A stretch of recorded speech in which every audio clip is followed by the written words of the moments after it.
Hello friends, आज हम बात करेंगे एज़ोस्पर्मिया के बारे में।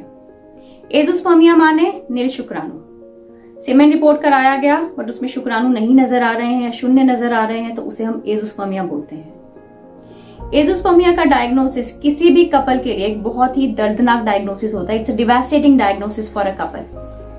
और बहुत बार देखा गया है कि एज़ोस्पर्मिया वर्ड सुनते ही पुरुषों की सेल्फ स्टीम, उनका सेल्फ रिस्पेक्ट, उनका सेल्फ कॉन्फिडेंस सब नील हो जाता है, जीरो लेवल पे आ जाता है। औरतें तो फिर भी एक्सेप्ट कर लेती हैं कि उनमें कोई ना कोई दिक्कत है, बट ये चीजें पुरुषों के लिए एक्सेप्ट करना बहुत बार डिफिकल्ट हो जाता है, जिस कारण से मे बी डिप्रेशन, एंजाइटी, ये सारी चीजें आनी शुरू हो जाती हैं। तो फ्रेंड्स, एज़ोस्पर्मिया में क्या खुद का बच्चा हो सकता है? हम ये सारा कुछ डिस्कस करेंगे आज अपने इस वीडियो में। एज़ोस्पर्मिया अगर हम देखें तो लगभग 1% लोगों में, 1% मेल्स में एज़ोस्पर्मिया का दिक्कत हो सकता है। और इनफर्टिलिटी के कपल्स जो ट्रीटमेंट ले रहे हैं उसमें लगभग 10 से 15% पुरुषों में एज़ोस्पर्मिया का डायग्नोसिस देखा जा सकता है। अब एज़ोस्पर्मिया वर्ड सुनते ही दिमाग में बहुत सारी कश्मकश होने लगती है कि क्या खुद का बच्चा हो पाएगा, क्या सिर्फ डोनर शुक्राणु लेना पड़ेगा। तो फ्रेंड्स, मैं यही बोलूंगी कि azoospermic males can father their own children. Azoospermia does not mean कि आप स्टेराइल हो। आपका एज़ोस्पर्मिया का मतलब है कि शुक्राणु हमें दिख नहीं रहे हैं, बट फिर भी किन्हीं टेक्निक्स के जरिए आपका खुद का बच्चा किया जा सकता है। हम यही देखेंगे कि अगर आप खुद का बच्चा चाह रहे हैं तो वो कैसे किया जाए। आगे बढ़ने से पहले एक छोटा सा व्यू लेते हैं मेल रिप्रोडक्टिव ट्रैक्ट का। अब मेल्स में टेस्टिस में शुक्राणु बनते हैं और टेस्टिस से बाहर निकलने की एक प्रजनन नलिका होती है जिसमें से शुक्राणु बाहर आते हैं। हम जो भी रिपोर्ट देख रहे हैं वो बाहर की रिपोर्ट देख रहे हैं कि बाहर की रिपोर्ट में हमारे पास शुक्राणु क्या आ रहे हैं। तो अगर हम कारणों पर जाएं कि एज़ोस्पर्मिया या नील शुक्राणु क्यों आ रहे हैं, तो ये किन्हीं 2 कारणों से हो सकता है। एक कारण या तो रुकावट है कहीं प्रजनन नलिका में जिस कारण से शुक्राणु बाहर नहीं आ पा रहे हैं, या दूसरा कारण हो सकता है कि टेस्टिस में शुक्राणु इतने नहीं बन पा रहे हैं, या तो बन नहीं रहे हैं या इतने नहीं बन पा रहे हैं जिस कारण से शुक्राणु हमें बाहर की रिपोर्ट में नजर आए। इसे हम डिवाइड करते हैं ऑब्स्ट्रक्टिव एज़ोस्पर्मिया माने रुकावट वाला एज़ोस्पर्मिया जिसमें कहीं कोई रुकावट हो, या फिर नॉन ऑब्स्ट्रक्टिव एज़ोस्पर्मिया माने शुक्राणु या तो बन नहीं रहे हैं या इतने कम बन रहे हैं जिस कारण से हमें बाहर की रिपोर्ट में नजर नहीं आ रहे हैं। ऑब्स्ट्रक्टिव एज़ोस्पर्मिया अगर हम देखें तो ऑब्स्ट्रक्टिव एज़ोस्पर्मिया में 2 ट्रीटमेंट पॉइंट देखे जा सकते हैं। एक, जहां पे ऑब्स्ट्रक्शन है, जहां पे कोई रुकावट है, या तो उस रुकावट को दूर किया जाए सर्जिकल टेक्निक्स के जरिए, या फिर अंडकोश में से, टेस्टिस में से शुक्राणु ले लिए जाएं या प्रजनन नलिका में से शुक्राणु ले लिए जाएं जिससे कि प्रेगनेंसी कर सकें।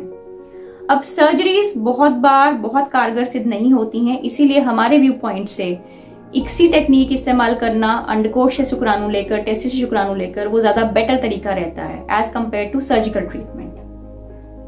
डिफरेंट टाइप्स ऑफ सर्जरीज हैं आजकल, बहुत छोटे छोटे procedure. It's not a surgery actually, it's a procedure only.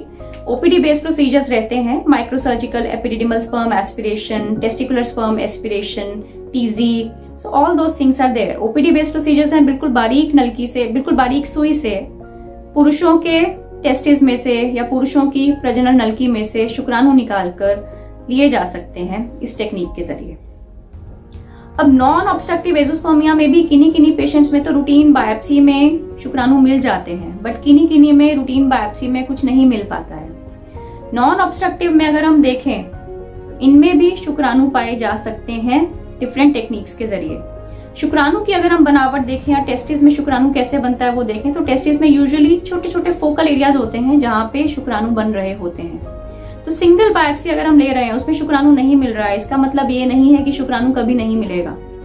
Jin patients में रूटीन बायोप्सी में शुक्राणु नहीं मिल पा रहा है उनमें एक स्पेशल टेक्निक या अत्याधुनिक टेक्निक इस्तेमाल की जा सकती है जिसे हम माइक्रोटीजी बोलते हैं। माइक्रोटीजी में क्या है, आपके सर्जन ऑपरेटिंग माइक्रोस्कोप यूज करके आपकी टेस्टिस को एक्सपोज करके देख सकते हैं कि टेस्टिस में शुक्राणु कहां पर बनते हुए दिखाई दे रहे हैं, या आपका हेल्दी टिश्यू कौन सा नजर आ रहा है। जो भी टिश्यू हेल्दी रहता है उसे बायोप्सी किया जाता है, और बायोप्सी करने के बाद अगर उसमें से हमें शुक्राणु मिल जाते हैं तो इक्सी के जरिए खुद का बच्चा प्लान किया जा सकता है। इक्सी एक एडवांस टेक्निक है जिसमें एक अंडे के अंदर शुक्राणु को उठा के इंजेक्शन के जरिए डाल दिया जाता है। तो इक्सी में अगर आपके पास कम शुक्राणु भी हैं तब भी आपका काम चलता है।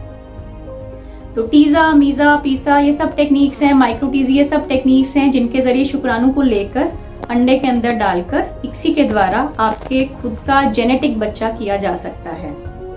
और बहुत अच्छी बात यह है कि माइक्रोटीजी, जिसका मैंने अभी व्याख्यान किया, माइक्रोटीजी के जरिए लगभग 50 से 60% पुरुषों में शुक्राणु पाए जा सकते हैं, जो कि नॉर्मल टीजा से लगभग 2 गुना है। तो फ्रेंड्स, हताश या निराश होने वाली बात नहीं है।